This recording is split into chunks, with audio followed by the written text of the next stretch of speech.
Hey everyone, this amazing ESO Network show is brought to you by our fine sponsor, Amazon.com.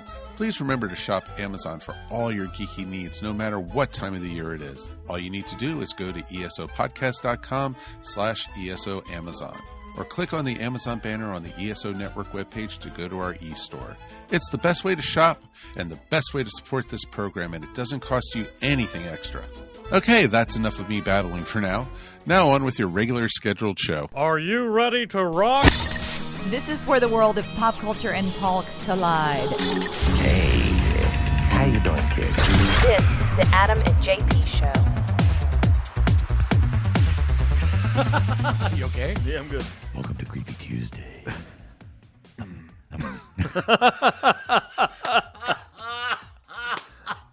When you can't find the words, just grunt. You're like Frankenstein's monster. Yeah, the sexy Frankenstein. You remember that old record you had? The first Halloween show we had? Oh, yes. You still have that LP? I still have that record. Remember we used to have once every few weeks we'd bring records over and play certain tracks. What happened to that? Well, you know, we moved and now the record player's not here. No, I mean whenever we in this location here. Sometimes we'd have it right here and play some tracks. We've done that once. It was fun. You remember when we used to always do that? Once? And it was so much work, I vowed never to do it again. I thought we did it twice. I guess I was wrong. I think I might have recorded some and we played them. Okay. But we have only played records on this show once. We've tried many things in this show, you know. Yeah, because many different segments and we've done a lot. If you're a long-time follower of the show, I mean, Trailer Trash, High Five.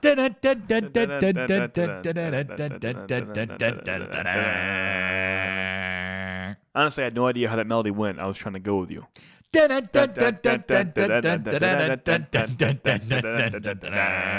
see? You just kind of hang with it. Yeah, that's true. It's pretty easy. Yeah, we've done a lot. The hot list. I missed the hot list. Was it High Five? High Five. So the first time we introduced the hot list, we accidentally said it together. And so that was kind of the shtick. Mm-hmm. We call the hot list. Gosh. We were learning. What were we thinking? It's a learning curve. It's a learning curve. Man. A learning curb. It's a learning curb. You just hear my script, my paper rattling in the background? Hey, I still have stuff. That's true, but you don't word for word read it. There's a difference. Welcome. You got the bullets. Welcome to the Adam and JP show. I am Jay Patrick. This is where you say I'm Adam. And I am Adam. We are glad you are here today. We are excited about the year 2012. We are going to have lots of fun. Page flip. Page 2. Do you like Halloween? I like Halloween. What about Chuck E. Cheese? Boy, Adam, I think that Halloween is going to be really scary this year. I hope I don't poop myself. Candy is dandy. It's kind of like that. I don't think it was ever that bad. I don't think so. Let's see. We have a very special guest coming up. We do. Bear Elliott. A big deal. A big deal, I tell you. Big Bear. Big Bear. I like that term. He's a paranormal investigator. Yeah. And former Disney employee. So we opened up the Adam and JP hotline, 2 weeks ago? Yeah. Would you like to read the number? And that number is 615. It's up here at the top. That number is 615. I cannot read your handwriting. 538-5770. 615-538-5770. Call that now if you want. Like I said, 2 weeks ago, Bear called in, had a fantastic story from the world of Disney World. And we were so intrigued by his story, we invited him on the show.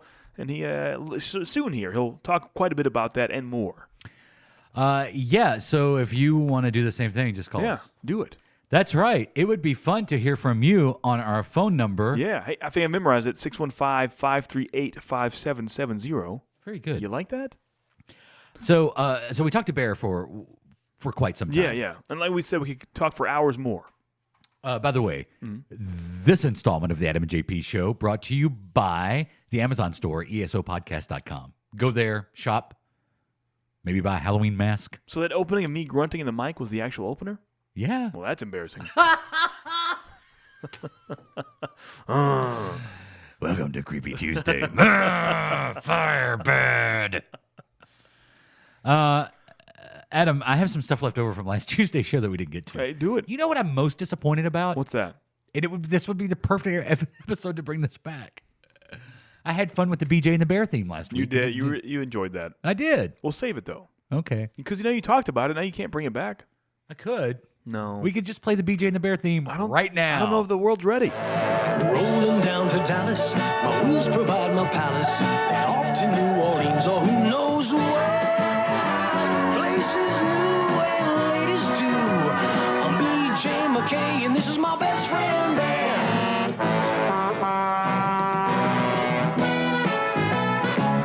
So BJ and the Bear Elliott is coming up. Oh, nice. Yeah, see what I did? I like that.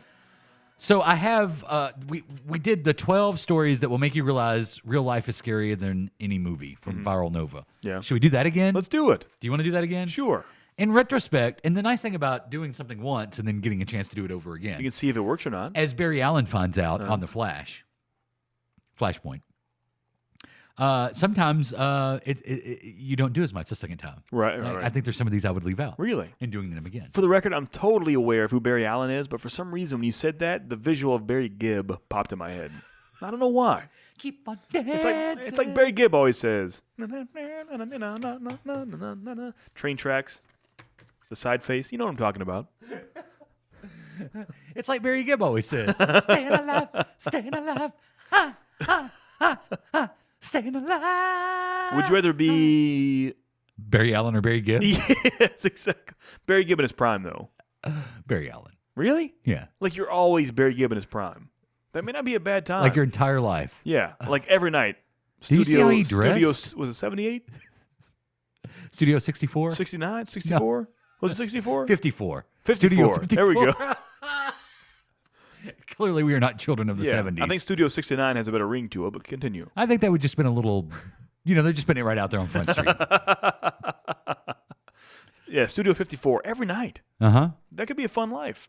Maybe. No. You take the Allan over Gibb route. But Barry Allen can time travel. Right. So, there's that. Okay. Good point. I'm going with that. Okay. Just making sure. Allan over Gibb. You know what? I'm going with Barry Bonds. Real. What about throw Manilow in the mix? Barry Manilow. Manilow, Bonds, Gibb, Allan. Oh, boy, that Rank is them. tough. What life you want to live? If you could live their whole life Your favorite Barrys ranked one. from beginning to end.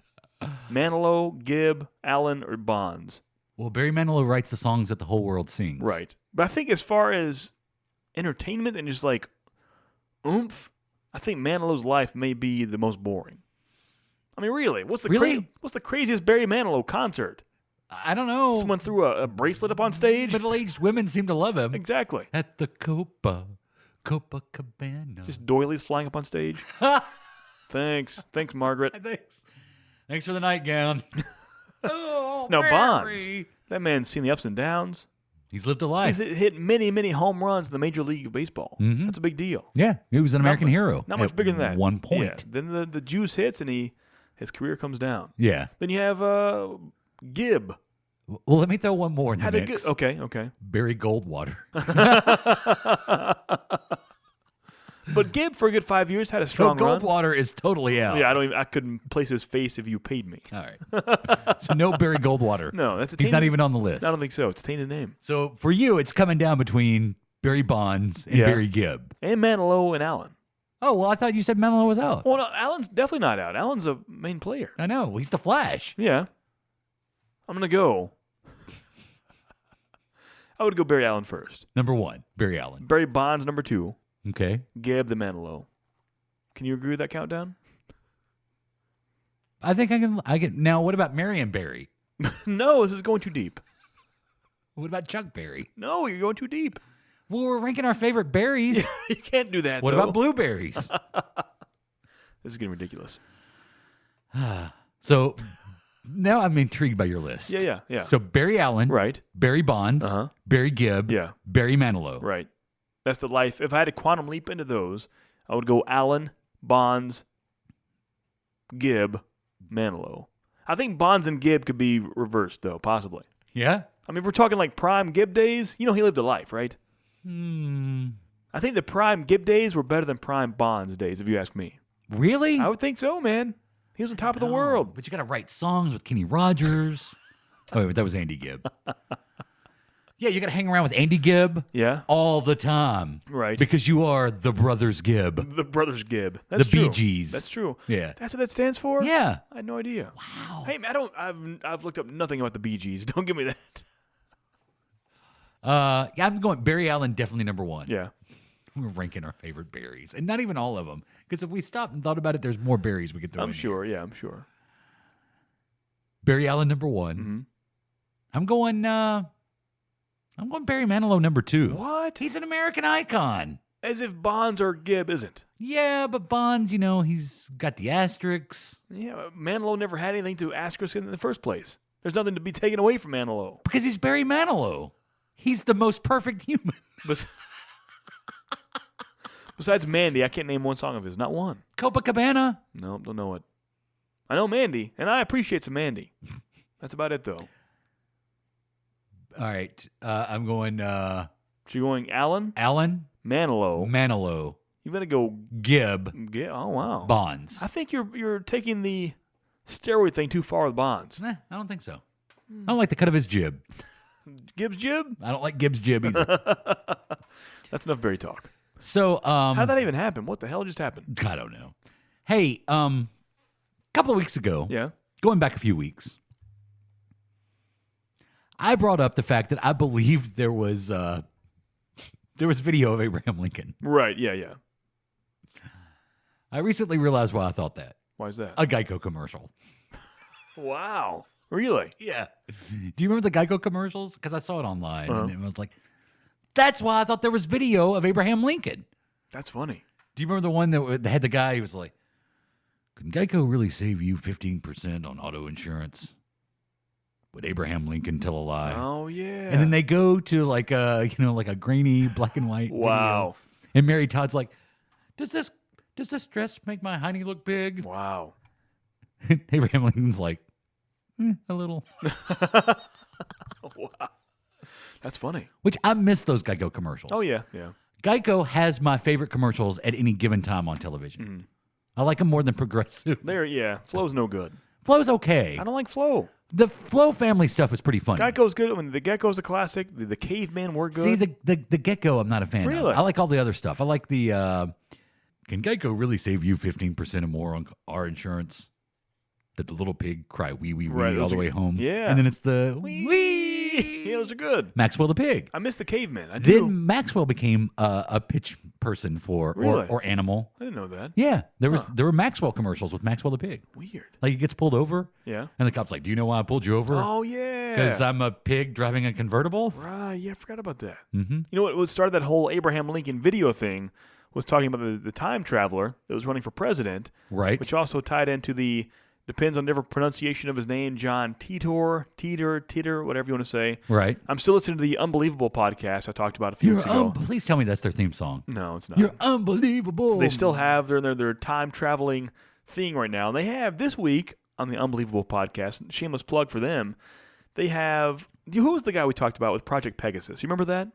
I forget his name, but he was a crazy character, and he has these, I guess you could say, understudies, these people almost in a religion style of time travel, and they're following in his footsteps, and they're giving these people on the Unbelievable podcast 100% serious, giving them full logs of when they've time traveled and what they've done with those time travel experiences. It's crazy. I mean, they're talking it seriously, like Really? totally serious about in the year 2054 things they've done, in the year 1500 things that happened, who they talked to, and what they did, and weapons they used, and armies that were fought, and they're totally serious. They're total without any, and they sound very educated and very smart, but they're totally serious of them time traveling through centuries and changing history. It's crazy, man. Andrew Basaggio. Yes. But so how do the guys on the podcast treat them? For this time, he seems kind of skeptical, and he's asking questions, trying to trip them up. But every time, they may be kind of delayed in their answer, may give some ums or wells, but they usually have an answer. And if it's two of them, so if one guy's kind of stumbling, the other guy comes and saves him. I recommend listening to the last episode of the Unbelievable podcast. It's different to hear those interviews with those people. Well, here's the thing. Yeah. If time travelers exist, would we know? No, not at all. Because if even, let's say every day they're changing up the timeline, it's still going to seem like the same Right. to us. Yeah. yesterday's memories might have not been yesterday's memories. Yeah. But you believe they are. There's some things so advanced we would think they're impossible. I'm just Right. saying. 100 years ago, if you showed someone and tried to explain the idea of a smartphone, they would think you're insane. Uh-huh. But now every single person, for the most part, in the world has one in their pocket.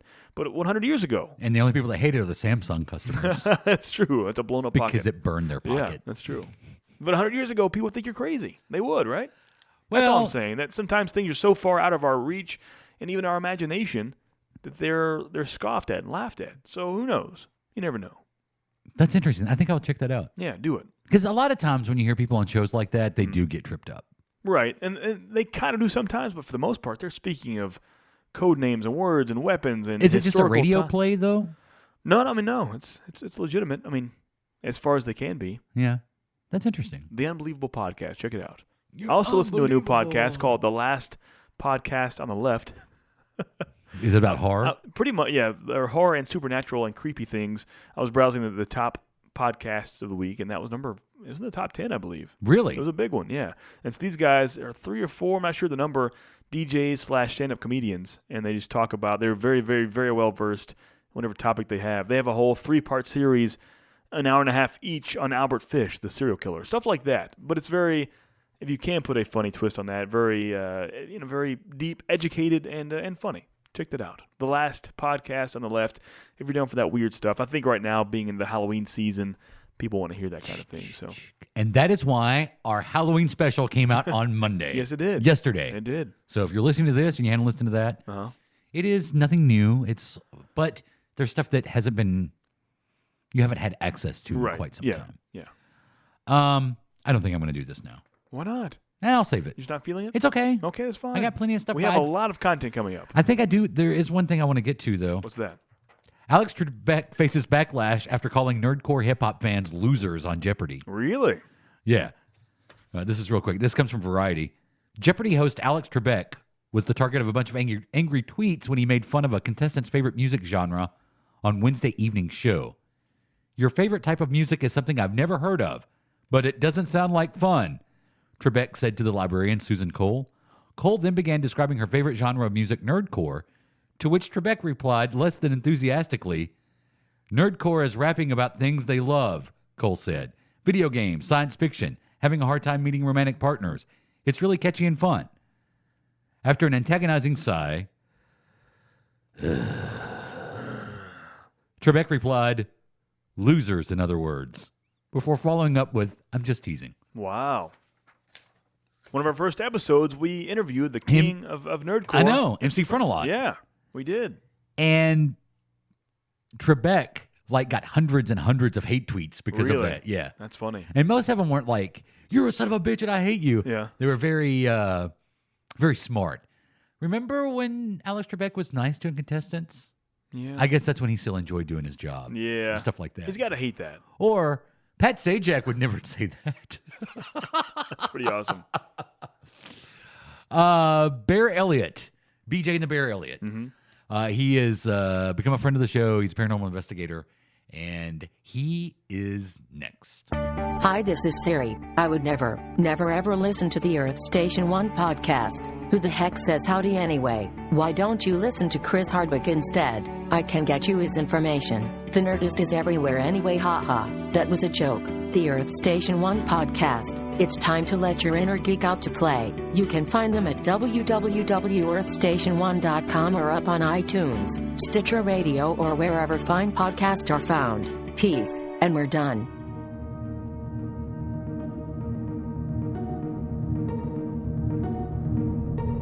So to prove that our hotline works, that number, 615, let me look at it. It is real. 538-5770, 615-538-5770. You can call our hotline. That's what Bear did. Bear's been listening to the show for quite some time. Called the hotline. Turns out he used to work at Disney, got a pretty cool job now, and is a paranormal investigator. So we were like, hey, this seems like a pretty interesting person to have on the show. It is a win-win. Yeah. And Bear is with us right now. Bear, welcome to the Adam and JP Show.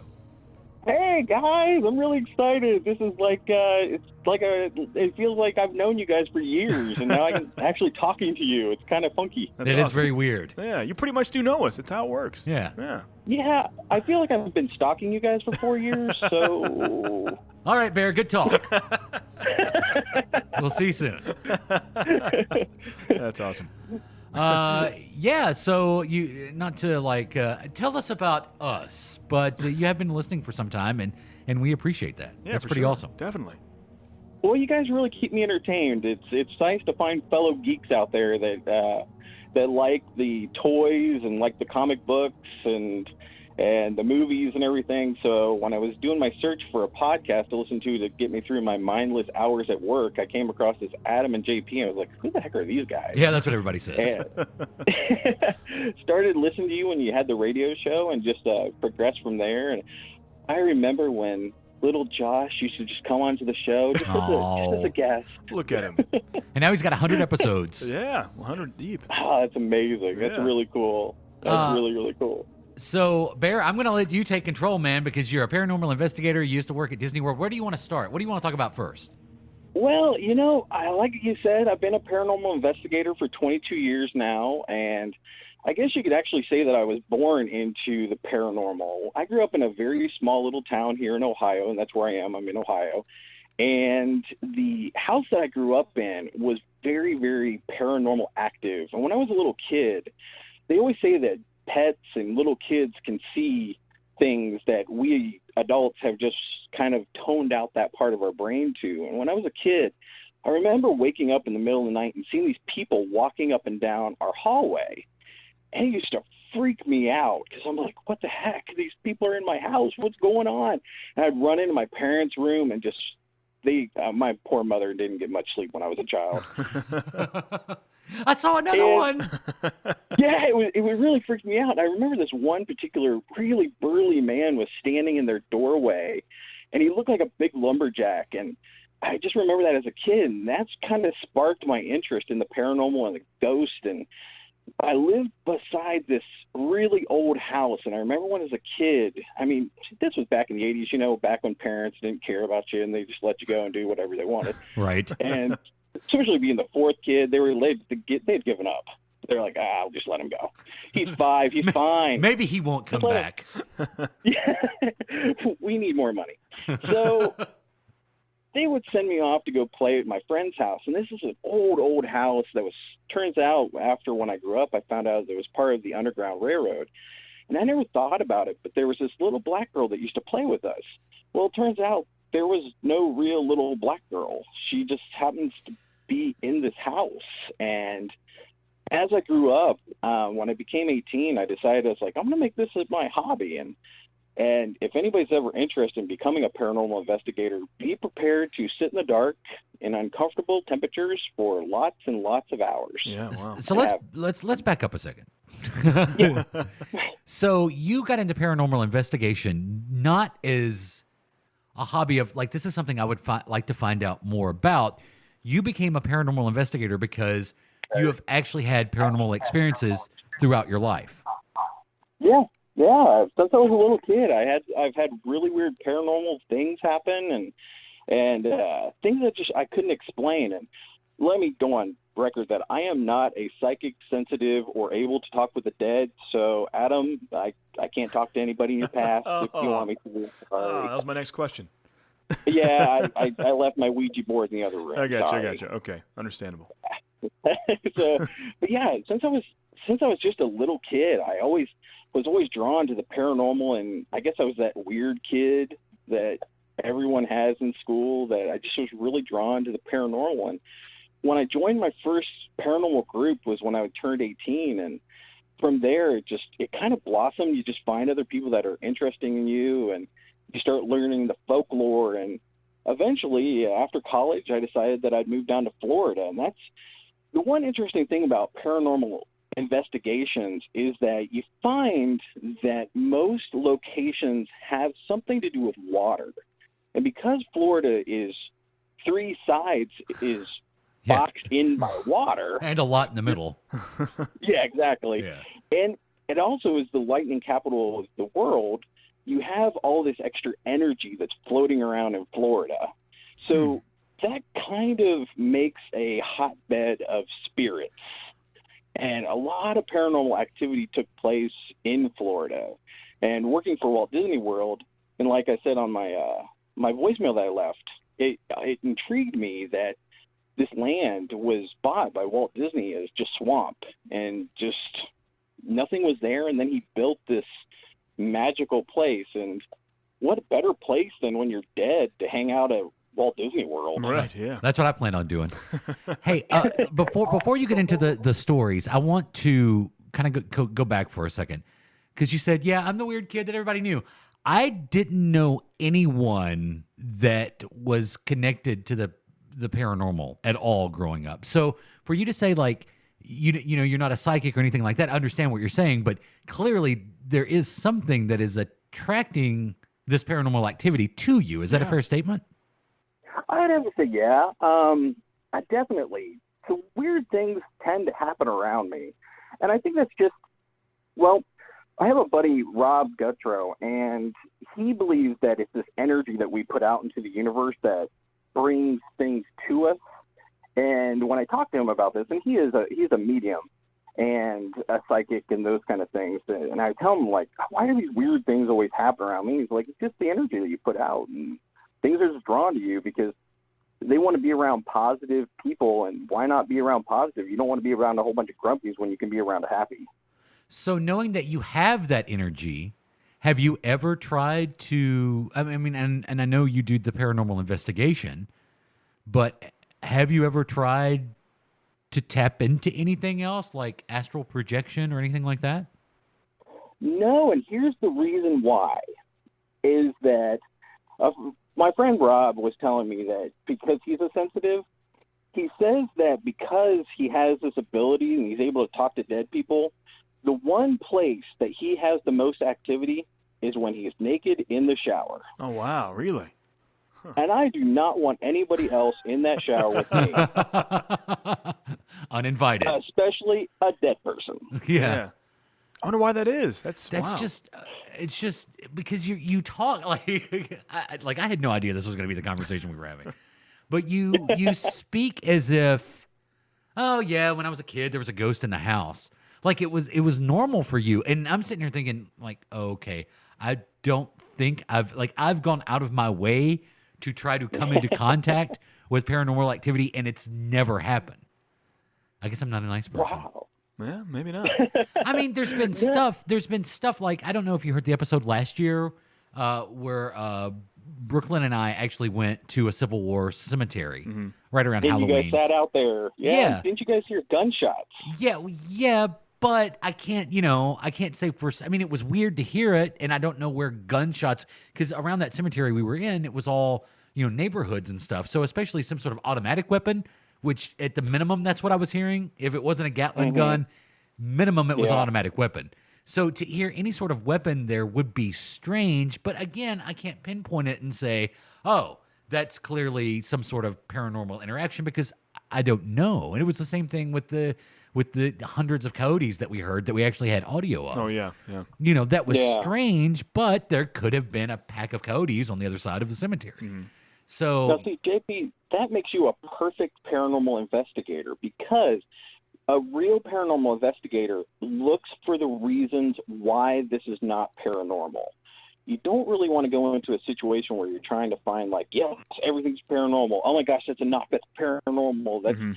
There's, I see something flying in front of me. That's paranormal. No, that's probably a fly flying in front of you. Right. You look for the reasons to rule out. You put a scientific method into the paranormal, and when you're left and you've eliminated every possibility, you're left with the question mark of maybe it is paranormal.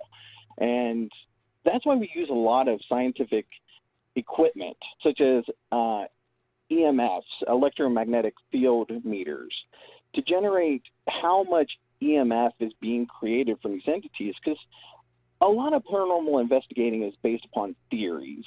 So there's a theory that when a ghost manifests himself or herself, there's going to be a couple of things that you can measure scientifically, and that's going to be EMF. So is there a spike in that actual electrical energy in that field?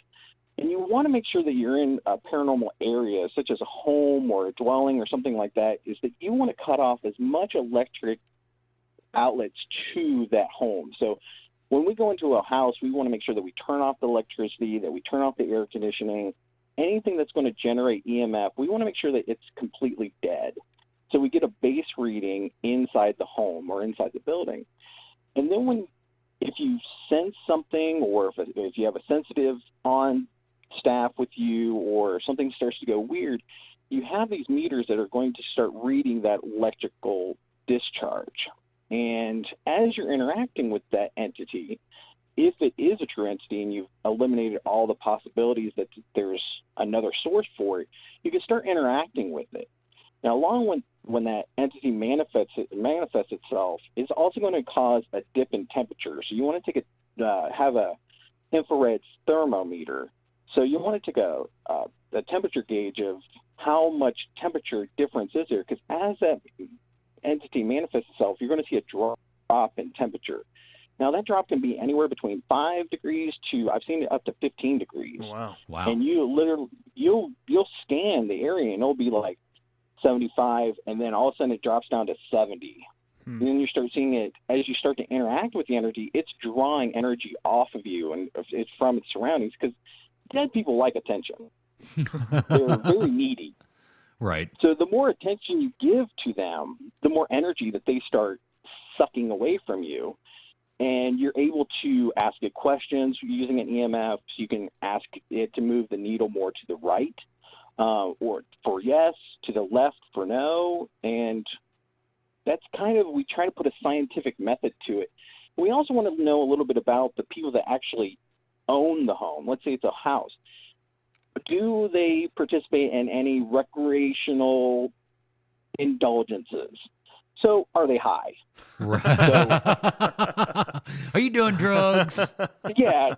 Are you dropping acid? Because that would explain the Civil War guy that's walking through your bedroom every night. Yeah. Right. Wow. So you want to get a feeling for them as well. And for the most part, when I go into a house, I want to go in cold. I don't want to know about the history of it, because it makes it a little bit more interesting when you stumble upon, there was a triple homicide right here, and all of a sudden we have EMF. Whereas if you know that there's something going on in that particular area, then you're going to focus on it a little bit more. Wow. Now, speaking of EMF, Bear, that's the one reader, that's the one tool that I have myself. You've seen it, JP. I've brought it over we've played before. with it before. We have played with that, and when you go outside and even test, where no kind of electro or magnetic field should be, it starts going crazy at certain spots, maybe things we can't see underground or above ground. But what are the kind of tools for an amateur person wanting to get into this field? What would you suggest they get? Like an EMF reader, maybe some EVP things? What would you suggest? Definitely. The first thing, if you are a blossoming paranormal investigator, ghost hunter, expect to drop a little bit of cash. This is not a cheap hobby. Not at all. Totally. And don't go out and buy like the infrared cameras and the motion detectors immediately. I'll tell you, the best tool that you can have is a simple EMF reader, like you got, ghost meter, an EVP, just a simple recorder, just a digital recorder. People can use their phones, because a lot of the tools now we carry around in our pockets. The next thing you want to have is a very basic camera. You don't need anything fancy, because remember, you're going to be in the dark for the most part. And from that, a pad of paper and a pencil, because you're going to want to take notes when you're in an investigation. Right. So when you're out there and you're sensing something, or if you are interacting with something, or if you have a psychic with you and they start to sense them, start taking notes. And that's going to be the basic tools that you're going to want to have. Then when you get a little bit more experience, then go into the infrared cameras. Right. Hey, if you want to drop $5,000 on a camera, more power to you. Yeah. Here's my email address. Now, I've seen some people live and die by it. Some say it's totally legitimate. Some say it's always just a malfunction with the camera. But what are your thoughts on orbs? I've seen people say orbs are real, orbs are fake. What's your take on the orb situation? Adam, that's a great question, because orbs are kind of funky. Right. Yeah. A lot of times people are going to get an orb, especially it's amazing when somebody goes out to a graveyard and they're like, oh my gosh, look at all these orbs. Yeah. That would be dust. Exactly. Yeah. That's my thought. Yeah, exactly. Yeah. Yeah, and the other thing is, if you're a dead person, do you really want to hang out at a graveyard? It doesn't sound like a happening place to me. So, Right. but with orbs, you want to start to get used to identifying certain elements of orbs.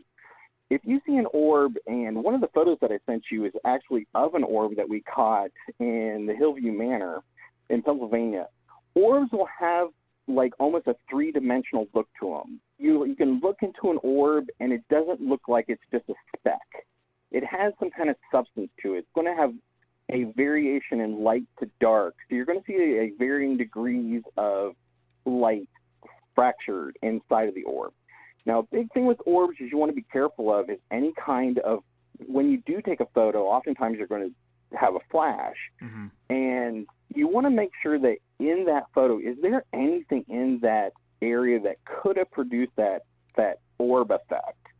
And be careful of that, because that can also mislead you, because with orbs, you also have orbs that are in motion that are called rods.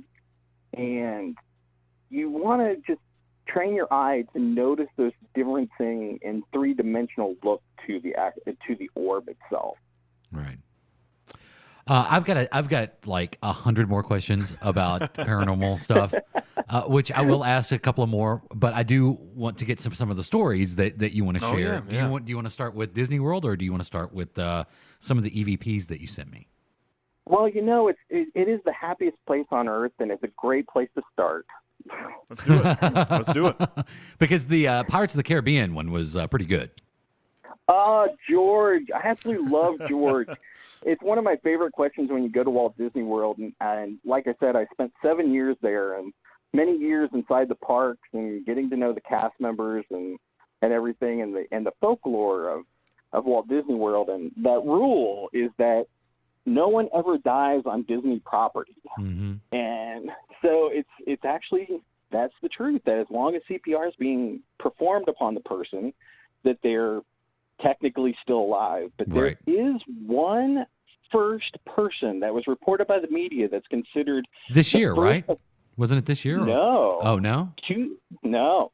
November 5th, 2000 was the first official death on Disney history that can be contributed to an attraction.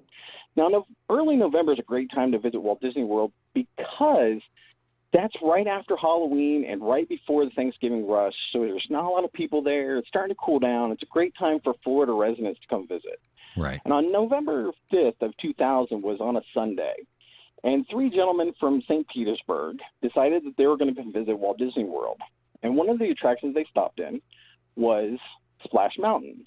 Now, I know JP is a huge Disney fan. I'm sure that you've been on Splash Mountain before. Adam, have you experienced? I have, yes. I have. Yeah. Excellent. Did you do Flash Mountain, Adam, where you flash the I didn't camera? do Flash Mountain. No, Yeah. I wasn't ready for that yet. Maybe next time. Well, you didn't show the goods? Not yet. No. not yet. Sorry, Bear, go ahead. Okay. So Splash Mountain, if anybody's never been on it, it is themed after Uncle Remus's what is it? Songs of the South. Song of the South. Song yeah. of the South, yeah. Yeah, they don't like to Songs of tell the- you that, but yeah, there is a Song of the South ride in Right, Disney World. yeah. Yeah, it's a secret, I guess, because that Song of the South was pulled from videos. But this particular story involves William Pollock. And William and his roommate and a friend decided they're going to go on Splash Mountain. Now, it's about getting close to 2 o'clock, and William and his friends got separated. William was a couple boats ahead of his friends. And right before the third drop, William started to feel a little anxiety. It's not really known if he was feeling sick at the time or if he was having anxiety or if he was having some kind of chest pains, but he actually got out of the boat. Now, in Splash Mountain, there's nothing holding you into the boat so you can get out. Right. He got out to the left-hand side, and he gets out, he gets sick, and a couple boats go by, and he sees his friends, and his friends are like, what's going on? He's like, I was not feeling well, I got out of the boat. He gets out to the left-hand side, and they go by and proceed to go over the side where he dropped. 62 feet. Right. Well, William decided that he was feeling okay enough that he was going to get over to the exit, which is on the other side of the flume. Now, before not a very wise thing to do for poor William. Uh-huh. So a boat comes along and it stops. Now, this boat happens to hold the Johnson family. And he's like, okay, now's my chance to get over to the exit. He steps onto the boat, and as soon as he does, the boat lurches forward, and William falls into the water and wedges himself between the boat and the wall. He's stuck. Now, the problem is the boat can't go forward, and as it keeps on hitting the boats behind him, it starts to crush poor William and push him down into the water, with the poor Johnson family stuck there. So after they realize that there's an issue with this ride, the cast members shut down the ride and they are able to get William out. But unfortunately, he passed away at Celebration. That's the official rule. Wow. Right. Now, where's the paranormal in this poor thing? Right. Well, 1 year later, on November 5th, 2001, Splash Mountain is powered by 3 massive generators. Now, in case the first one goes out, the second one kicks in, the third one kicks in. At exactly 2 o'clock on November 5th, 2001, the entire attraction crashes. All 3 Goes generators fail completely at down. once. Everything fails. 101 goes completely 101 Wow. for no apparent reason. And then 5 minutes later, comes right back up. And that was the time when William's body was taken out of the water. Believe it or not. So William is considered the first death on Disney property of all the locations. And sticking with Magic Kingdom. Well, isn't there? Well, I mean, I don't mean to interrupt, but isn't there like a story that Walt Disney World still haunts? Is it Disneyland or Disney World? I don't know. Never heard that. Yeah. JP, it's like you read my mind. In fact, that's my next story. There we go. Nice. So everyone's seen Cinderella's castle. It's beautiful. It's huge, and all surrounding it is gardens. Mm-hmm. Well, every morning, cast members always saw this man in green. Now, they always speculated that it was Walt, that he was walking through the park right before it opened to make sure that everything was pristine and everything was good to go for them to do the opening. Well, the horticulturists started to notice that this particular man that they were seeing, they dubbed him the man in green, that he looked a lot like Walt. He had his hair slicked back, he had a thin black mustache, and whenever they started to feel like they were losing their balance up on ladders or anything like that, they'd always feel a gentle hand that would push them back onto the ladder. Or they'd find that their clippers were gone, or that things started to move around when they shouldn't have been moved around. Well, turns out that after a little bit of research, it wasn't Walt that was haunting this main area right in front of Cinderella's castle. His name's Ricky. Ricky was a horticulturist that started work for Walt Disney when it first opened. He was one of the original cast members to make sure that all of the gardens were perfect and everything. He loved his job. But unfortunately, Ricky passed away from lung cancer. And this is the interesting thing with Ricky. His outfit was always green because he was with the horticulture group. Right. And when he passed away, he loved his job so much that his family asked Walt Disney World, they're like, we want to bury him in his costume, which that's what the outfits are called. Right. And they approved it. They said, yes, Ricky was one of our most valuable employees, or one of our most valuable cast members. So they had him buried in his outfit. Well, turns out they believe it's Ricky, that every morning he makes sure that he walks through the park and he checks on all the horticulturists to make sure that they're doing their job. And if they are missing anything, he'll put their tools back, or he'll protect them. And if they start to feel themselves falling off the ladder, he's there to push them back up. And So, which park was this? Disney World? This is at Magic Kingdom. Okay. Okay. Yeah. So, no, poor Walt, his head's still frozen over in Sleeping Beauties. Oh, well, let's go on to some of your other investigations. Tell us about the Florida Theater, where you actually sent us an EVP from a bathroom there. Sure. Well, it's down in Naples, Florida. It's a theater that it looks like a barn from the outside, and there's a silo area. Now, oftentimes when you're in like a paranormal investigation, you have psychics that are on the team. And we were in this silo area, and we're doing an EVP session. Now, if you don't know what an EVP is, it's electronic voice phenomenon. Now, with electronic voice phenomenon, you have a recorder there, and it records the interaction between the investigators, and you're hoping that it picks up on a ghost or what you're interacting with. Well, the psychic that was with us, we were going through, and she said, I feel like there's something here. And we all stopped, and we're like, okay, let's do an EVP session. So we're asking the spirit all kinds of questions, and it's getting colder and colder and colder inside this silo area. And the question was presented with, what is it that you can now do that you could not do when you were alive? And there's dead silence. And that's where the EVP comes in. So the EVP, you hear bathroom. Wow. And it's like, you're like, what?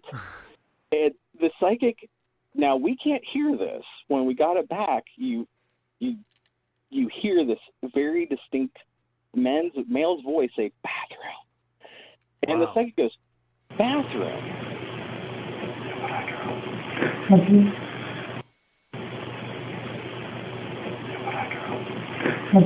He says he can go into the women's bathroom. And the girls that were with us went, It's the ghost of Donald Trump, isn't it? Well, let's just say that he was kind of perverted in that bathroom. Wow. In the women's bathroom, afterwards, when we do what's called a divulge, where they divulge what's going on inside of these inside the dwelling, the girls say, okay, we have to tell you about the women's bathroom. I'm like, okay. So it turns out that whenever the girls go in there, they're like, we don't like going in alone because the stall one of the stalls is always locked, and it's always locked when there's nobody in there. And for you to unlock it, you have to like climb underneath it and unlatch it. They said, or if you're in the stall and there's nobody else in there, the door will start rattling. And they say that they kept seeing a man in the corner of their eye. And that's where that EVP comes in. Wow. That it kind of validated that we discovered that they have a very perverted ghost. So he's a peeping Tom. Yeah. Yeah, totally.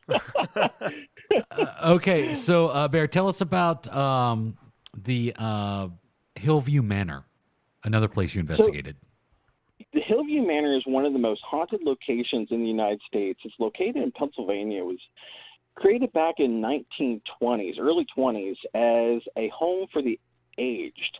Now, it was run by two people that it turns out after a few years that they were not really fit to actually manage this Hillview Manor. And as years went on, it progressed into a hospital, into an elderly care home. And when they first opened up this there was all adults except for one little boy. And they believe this little boy's name is Jeffrey. Now, the EVP that I sent you, there's two of them. The first one I was investigating with my ghost group here in Ohio. It's the Greater Ohio Spirits Trackers. And we always pair up because that's a big element in ghost hunting. You don't ever want to go out by yourself. You want to make sure that you have somebody else there that can be with you in case something should happen, like you fall in a hole or you get possessed by the devil. You know, somebody that can verify that you were spewing green stuff out of your mouth. You get pulled over to the upside down world. Right. Exactly. Right. Yeah. And it'd be nice to have an elderly old lady to say, Bear, go into the light, kind of thing. They're here. And So I was hunting with my friend Patty, and Patty's sensitive, and she felt that there was somebody here, and she's like, "Hello? Is there anyone there?" And you can distinctively hear a woman's voice say, "Yes." Hello? Hello? Hello? Hello? Wow. And then, while we were also investigating into Jeffrey's room, this manor is huge. It has a north wing, a south wing, a basement, it even has a bomb shelter in the back. We could hear, without any kind of additional enhancements to our recordings or anything like that, footsteps, knocking on walls, and just, it sounded like someone was moving around a metal desk.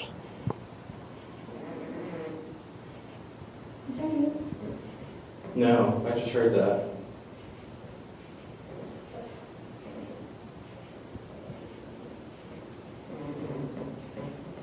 Did you hear that? Yeah, I think maybe that's you against the wall. Mm-hmm. Because I'm not moving when it happens. Okay.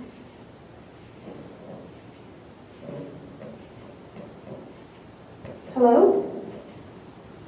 Is somebody there? It's like footsteps. Wow, that's creepy. Yeah. That is creepy. Not as creepy as my apartment in Florida, but What happened there? Or do we want to know? You know, if you ever get invited to Corvette Apartments on 10th Avenue Northeast in St. Petersburg, Florida, just say no. Just then go and tell someone you trust. Yeah, just don't stay there. It's a very haunted. It was built back in the 1950s, and I was looking for an apartment when I first moved to St. Petersburg. I was looking for something that was fully furnished, and I came across this woman's ad that she had a fully furnished apartment. And it was perfect. It was a couple blocks away from the beach. It was absolutely, it's like, this is where I want to stay. So I move in knowing that all of the furniture was there before I moved in. It was a previous tenant's property, and she had abandoned it. I knew that the woman that had abandoned the furniture. Well, every morning when I'd wake up, and I've always had jobs where I get up really, really early in the morning, about 3 a.m., I would walk out, and there was this woman. She had this blonde, curly hair sitting on the couch. Every morning, I'd walk out, and there she was. And, you know, I don't really, after doing this for so long, I don't really get freaked out. I'm like, okay, looks like I have a roommate. And she was always sitting there. And one morning, I came out, and she would be there 1 minute and gone. But when she disappeared one morning, I got this name in my head that it was Priscilla. And I was like, okay, that's really weird. Why would this name just like bound in my head? And I'm like, well, it's before my coffee. So I went down to the lady on the first floor, and I asked her, I said, you know, I'm kind of wondering about this apartment. I said, did there happen to be a woman that lived there named Priscilla? And she looked at me, she's like, yeah, that was the tenant right before you. Oh boy. I'm like, okay. Wow. She's like, oh yeah, she was really, really sweet, blonde, curly haired, and she met this guy on the internet. She moved to Pennsylvania, but we've never heard about her since.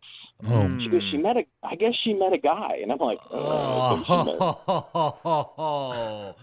So Priscilla could have been the victim of like an internet villain? I think so. Wow. Because she literally, for the 2 years I lived there, pretty much every morning when I woke up, she was sitting on that couch. And she did not disappear until I got rid of the couch.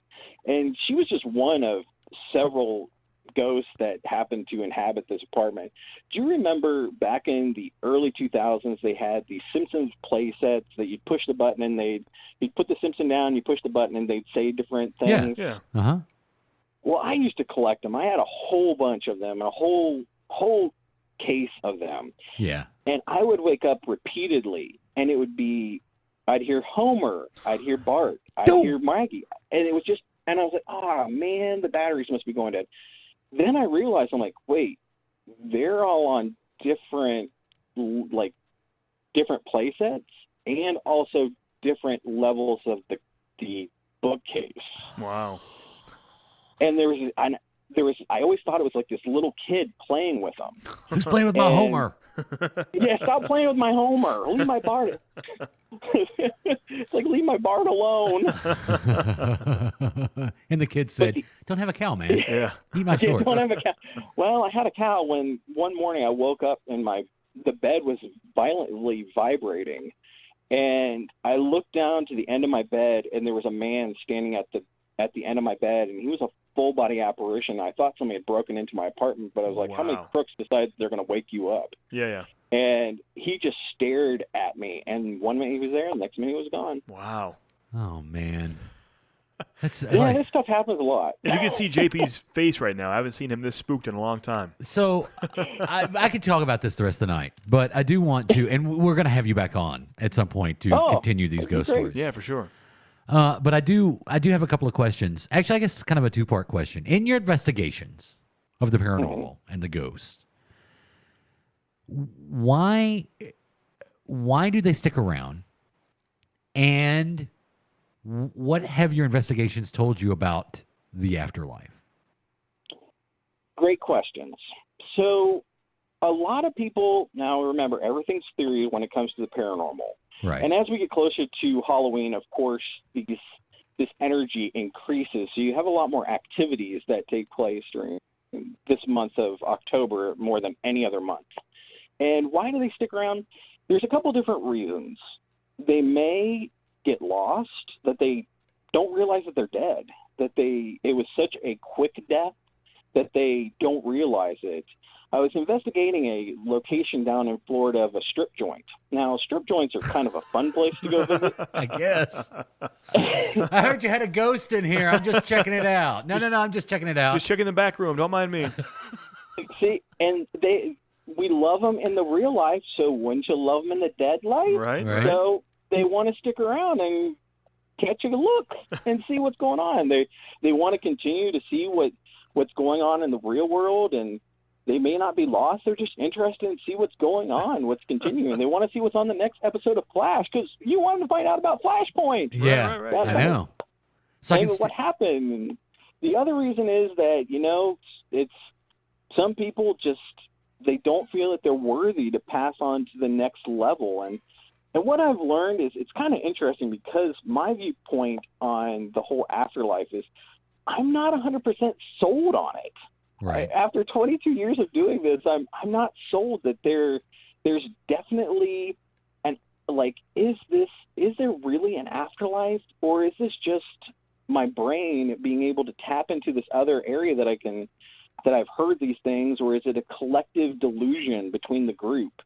And until I actually have that sit down with Harry Houdini, who said that in his famous last words is he's like, if there is an afterlife, I'm going to come back. Until I sit down and have that one-on-one face-to-face with them, I'm still going to be skeptical and be like, is there really that, or is it just carbon monoxide poisoning that's causing me to hallucinate? Right.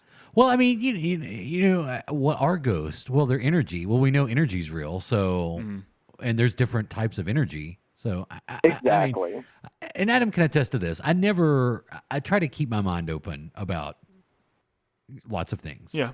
Like I've never seen a ghost, but I'm, obviously having a conversation with you about this, and I'm not like, oh, you're lying, because you seem like a very rational person. I guess, is there anything to this? Because you say sometimes they get stuck. So do you believe that there's credence to that whole theory that sometimes your spirit gets stuck in sort of a loop and you're kind of doing the same things over and over again and you don't even realize it? That's interesting that you bring that up because there's theories on different types of spiritual hauntings. Now, what you're actually describing is what's called residual energy. Right. Now, residual energy is when if you have at 3 o'clock in the morning, which most haunting activities take place around that 3 a.m. time period because it's been scientifically proven that most people die around 3 a.m. But at 3 a.m., if you have a Native American walking through your kitchen, that tends to be not an actual spirit that has a conscience to them, that's just residual energy from the past that's stuck there on the land or in the room or anything like that. Right. So I do think that there are spirits that have that consciousness. I hope that there is. And like I said, as soon as Harry Houdini tells me that there's definitely an afterlife, that's when I'm going to 100% believe it. Right. But I have faith that there's something out there is going to say that there is that energy that continues to have its consciousness after the body's long gone. Right. I hope. But Well, it just seems like a big waste if there isn't. True. totally. It really does. Why did I exert all this energy if there's nothing afterwards? So what this is, dude, I'm telling you, we could talk all night. Yeah, this is awesome. And I know, we're already talking late and you have to get up very, very early. So I don't want to keep you any longer than we have to. But will you come back on at some other point and continue these conversations? Definitely. I'm always up for talking about the dead. They're one of my favorite topics. Yeah. So last question, and Adam, you can jump in here too. Sure. And I just want to know, what movie have you seen? Because you've been investigating paranormal activity for 20-something years. So what movie have you seen that you're like, because I'm sure you watch movies like, it's nothing like that. It's nothing like that. But what movie have you seen that you're like, actually, they're pretty close. It's kind of like that. Okay, you guys are probably going to disconnect the call when I say this. Ghostbusters, like the new one. You're right. Oh, wow. What? Are Really? you psychic? No. Yeah. No. Wow. It really, I was sitting there and I was watching the most recent Ghostbusters, is that I'm like, holy crap. They talk about EMF. They talk about EVP.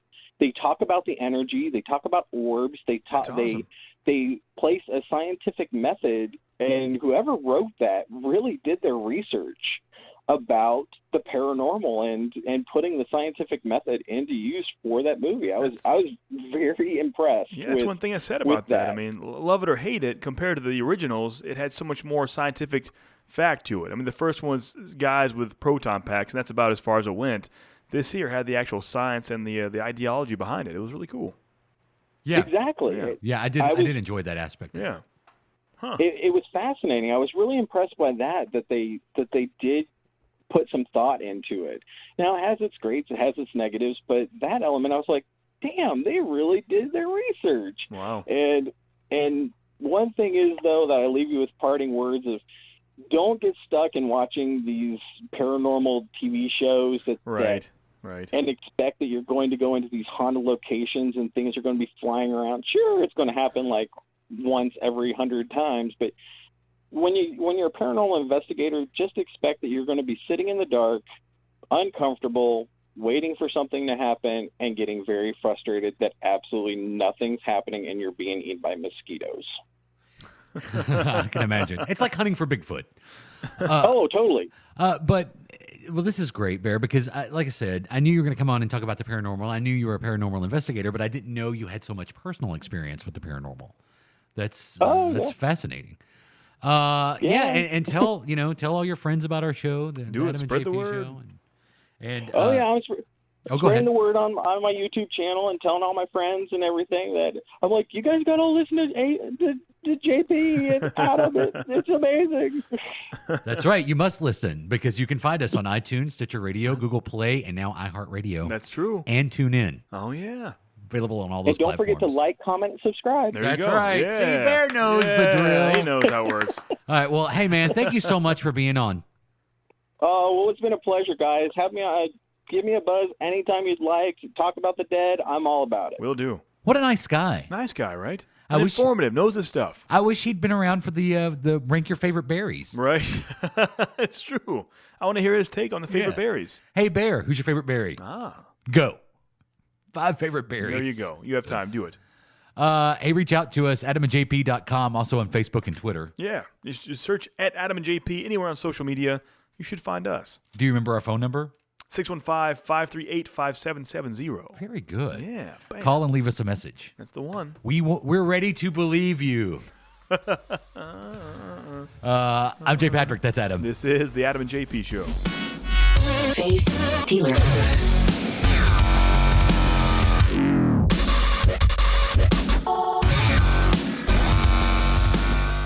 This has been a production of the Adam and JP family of on-demand talk radio. AdamandJP.com. Right now. This has been a broadcast of the ESO Network, your station for all things geek, classic, current, and beyond. Be part of the crew at ESONetwork.com.